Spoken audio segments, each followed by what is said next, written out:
Greetings, blessings and peace to you in the name of the Lord Jesus Christ. கர்த்தராகிய இயேசு கிறிஸ்துவின் நாமத்தில் வாழ்த்துதலும் ஆசீர்வாதமும் சமாதானம் உங்களுக்கு உண்டாவதாக. The name of the Lord Jesus Christ is a supreme and matchless name. கர்த்தராகிய இயேசு கிறிஸ்துவின் நாமம் அது தலைமையான உயர்வான மற்ற நிகரற்ற நாமமாய் இருக்கிறது. Amen. Hallelujah. In book of Mark chapter 16 verses 17 to 18 the Bible says, and these signs will follow those who believe. In my name they will cast out demons. They will speak with new tongues. They will take up serpents. And if they drink any deadly, it will by no means hurt them. They will lay hands on the sick and they will recover. Mark 16 அதிகாரம் 17-18 வசனத்தில் வேதம் சொல்லுகிறது, விசுவாசிக்கிறவர்களால் நடக்கும் அடையாளங்களாவன, என் நாமத்தினாலே பிசாசுகளை துரத்துவார்கள், நவமான பாஷைகளை பேசுவார்கள், சர்ப்பங்களை எடுப்பார்கள், சாவுக்கு ஏதுவான யாதொன்றை குடித்தாலும் அது அவர்களை சேதப்படுத்தாது, வியாதியஸ்தர் மேல் கைகளை வைப்பார்கள், அப்பொழுது அவர்கள் சொஸ்தமாவார்கள் என்றார் என்று வேதவசனம் சொல்லுகிறது. My beloved in Christ Jesus, always use the name of the Lord Jesus Christ in your life. என்னோட அன்பானவர்கள், எப்பொழுதும் உங்கள் வாழ்க்கையில் இயேசு கிறிஸ்துவின் நாமத்தை பயன்படுத்துவர்களாக இருங்க.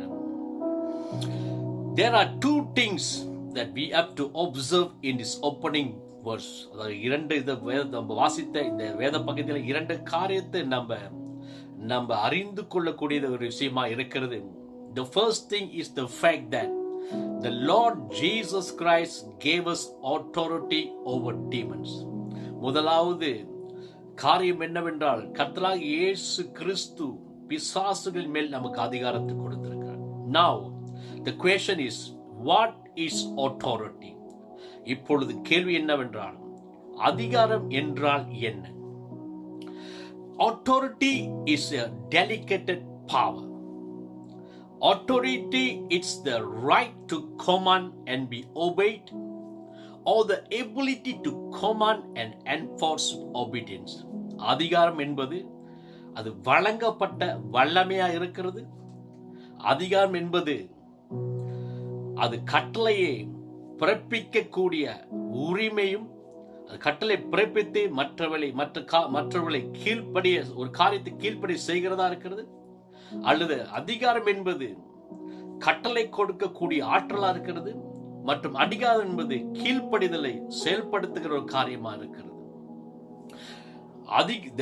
The authority means is the right to command something, someone or anything and be obeyed. அதாவது அதிகாரம் என்பது ஒரு விஷயத்தையும் ஒருவர் மேலும் மற்ற எந்த காரியத்தின் மேலும் அதிகாரத்தை கட்டளை பிறப்பித்து அதை கீழ்ப்படுத்த செய்கிற ஒரு காரியமா இருக்கு. For example, when we use the name of the Lord Jesus to effect a changes or make a command, that is authority. உதாரணமாக, கர்த்தர் இயேசு கிறிஸ்துவின் நாமத்தை பயன்படுத்தி ஒரு காரியத்தை நம்ம செயல்படுத்த விளைவிக்க செய்கிறது மற்றும் கட்டளையை நம்ம செயல்படுத்துகிறது, கட்டளை உண்டாக்குகிறது தான் அது அதிகாரம் என்று நம்ம அறிந்து கொள்கிறோம். இரண்டாவது, the second thing is, Jesus Christ also has given us the power of attorney. That is the legal right to act on his behalf or in his place as his agent. The legal right to act in his name. இரண்டாவது காரியம் என்னவென்றால், கர்த்தராகிய இயேசு கிறிஸ்து நமக்கு சர்வ அதிகாரத்தினுடைய வல்லமை கொடுத்திருக்கிறார். அதாவது அவருடைய இடத்திலிருந்து அவருக்கு சார்பாக அவர் சார்பாக மற்றும் அவருடைய ஏஜென்டாக இருந்து நம்ம செயல்படுத்துகிற ஒரு சட்டப்பூர்வமான உரிமையா இருக்கிறது. மற்றும் அவர் நாமத்தினால நம்ம செயல்படுத்துகிற சட்ட உரிமையா இருக்கிறது. So having been given the power of attorney, how much power that we have, how much force that we can exercise, how much authority that we do really have. It depends on how much power is behind the one that gave it to us. அதாவது இன்னைக்கு நமக்கு சர்வ அதிகாரத்தில் வல்லமையை கொடுக்கப்பட்டிருக்கிறபடியால் நமக்கு எவ்வளவு வல்லமை நமக்கு இருக்கிறது. எவ்வளோ சக்தியை வல்லமை நம்ம பயிற்சி செய்ய முடியும் மற்றும் நமக்கு எவ்வளோ அதிகாரம் இருக்கிறது என்று நம்ம கேள்வி கேட்கும் பொழுது அதுக்கு என்ன விட நமக்கு இந்த வல்லமை கொடுத்த நமக்கு பின்னால இருக்கிறவர்கள் எப்படிப்பட்ட வல்லமை உடையவர்களாக இருக்கார் என்று அது பொறுத்துதான் இருக்கிறது. My beloved in Christ Jesus, all this power, all this enforcement, all this authority has been given from the higher authority which is the Lord Jesus Christ. கிறிஸ்துவை நமக்கு இருக்கிற வல்லமைகளும் அதிகாரங்களும் சக்திகளும் எல்லாம் நமக்கு மேலாக இருக்கிற உயர்வான ஒரு அதிகாரமாக இயேசு கிறிஸ்துவின் இடத்துல இந்த அதிகாரம் எல்லாம் நமக்கு கொடுக்கப்பட்டிருக்கிறது.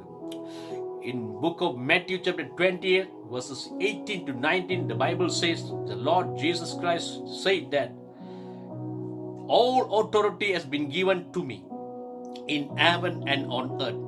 So go therefore and make disciples of all the nations, baptizing them in the name of the Father and of the Son and of the Holy Spirit.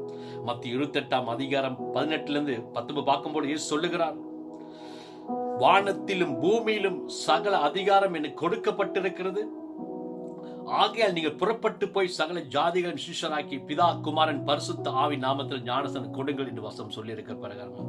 My beloved in Christ Jesus, notice that it doesn't say that some power but all power has been given unto him.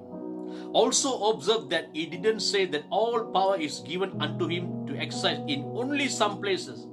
No, he said he has all the power and authority in heaven and in earth. கிறிஸ்து அன்பானவர்களே, இந்த வேதத்தை பார்க்கும்போது நம்ம குறிப்பிட பார்க்க வேண்டிய காரியம்னால் கர்த்தராகிய இயேசு கிறிஸ்து சில வல்லமை தான் எனக்கு கொடுக்கப்பட்டிருக்கின்ற சொல்லவில்லை. அதற்கு மாறாக எல்லா வல்லமை கொடுக்கப்பட்டிருக்கு சொல்லியிருக்கிறார். மற்றும் சில இடத்துல தான் இந்த அதிகாரத்தை பயன்படுத்த முடியும் என்று இயேசு கிறிஸ்து சொல்லுகிறார். வானத்தில் பூமியிலும் சகல அதிகாரம் எனக்கு வல்லமை கொடுக்கப்பட்டிருக்கு இயேசு கிறிஸ்து சொல்லியிருக்கிறார். My beloved in Christ Jesus, the Lord Jesus Christ has a supreme name and an unrivaled and a matchless name and authority. கிறிஸ்து கர்த்தராகிய இயேசு கிறிஸ்து உயர்வான தலைமையான நிகரற்ற அதிகாரமும் நாமம் உடையவராய் இருக்கிறார். இயேசு கிறிஸ்துவின் நாமத்திற்கு துதியும் கனமும் மகிமை உண்டாவதாக. Praise and glory and honor to be the name of the Lord Jesus Christ. So the Lord Jesus said in book of John chapter 16 verses 23 and 24, and he said, in that day you will ask me nothing. Most assuredly I say to you, whatever you ask the Father in my name, he will give you. Until now you have asked nothing in my name. Ask and you will receive, that your joy may be full.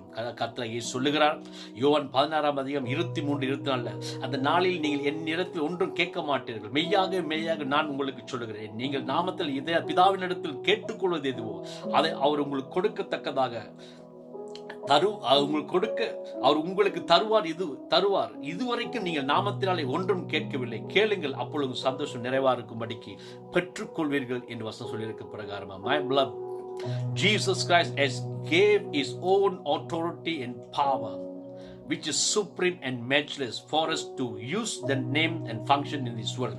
கர்த்தராகிய இயேசு கிறிஸ்து நிகரற்ற உயர்வான தலைமையான ஒரு நாமத்தை அதிகாரத்தை கொடுத்திருக்க எதுக்கென்றால் இந்த பூமியில் அந்த நாமத்தை பயன்படுத்தி செயல்படுத்துகிறதற்கு.